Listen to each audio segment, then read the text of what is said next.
Malaki na raw ang improvement o iniayos ng disaster management ng Pilipinas mula nung nanalasa ang bagyong Yolanda.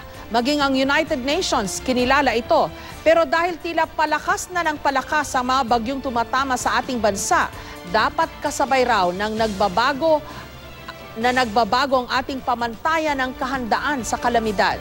Live mula sa Quezon City, may report si Cedric Castillo. Cedric.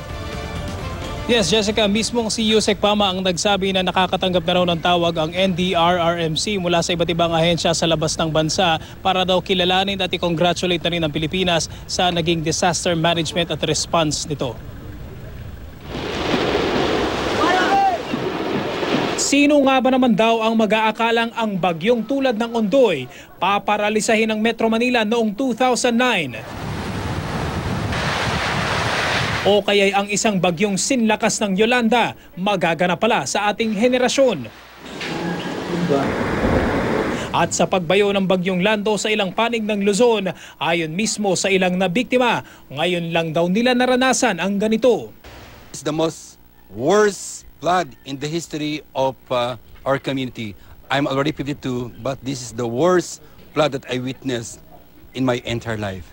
Ayon sa Center for Disaster Preparedness o CDP, wala nang duda, nagbago na ang pamantayan sa kahandaan tuwing may kalamidad at ang ating kahandaan umuusad din naman daw. Malaking pagbabago. No? Una nga, nagpi-preemptive evacuation. Dati walang nagpi-preemptive evacuation kung hindi nandyan na. Sa pinakahuling tala ng NDRRMC, umabot na sa 35 ang namatay sa pananalasa ng bagyong Lando. Sa isang statement mula sa United Nations Office for the Coordination of Humanitarian Affairs, buhay ang nasagip, bunsod ng mga aksyon ng gobyerno na sinuportahan ng iba't ibang sangay ng lipunan. Kumpara raw sa bagyong Yolanda, malaki ang improvement sa disaster management ng bansa. Sang-ayon daw ang CDP na malaki ang natutunan natin sa naturang super typhoon, pero hindi raw nangangahulugan na nasa tugatog na tayo ng pagiging handa. Marami pa rin tayong dapat pagsinupin kasi mahirap ikumpara yung dalawang kalagayan na magkaiba ng konteksto.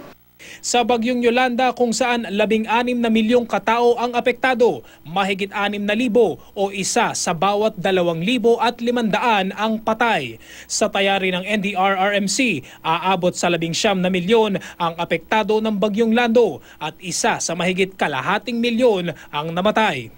If I'm going to say that we more or less succeeded in this, it's not because of the government alone, it's because of yung kooperasyon ng taong bayan.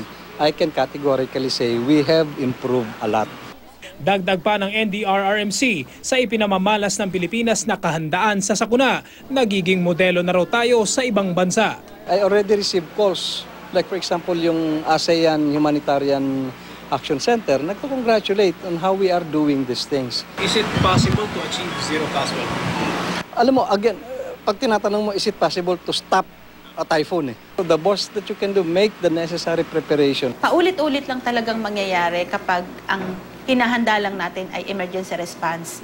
Dapat ang tinitignan doon ay ano ba yung kalagayan ng lugar sa usapin ng paano mapapaunlarin ang kabuhayan ng mga tao.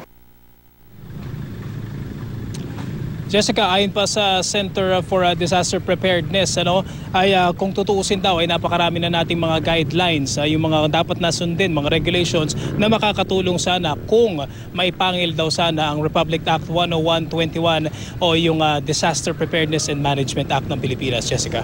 Maraming salamat sa iyo, Cedric Castillo.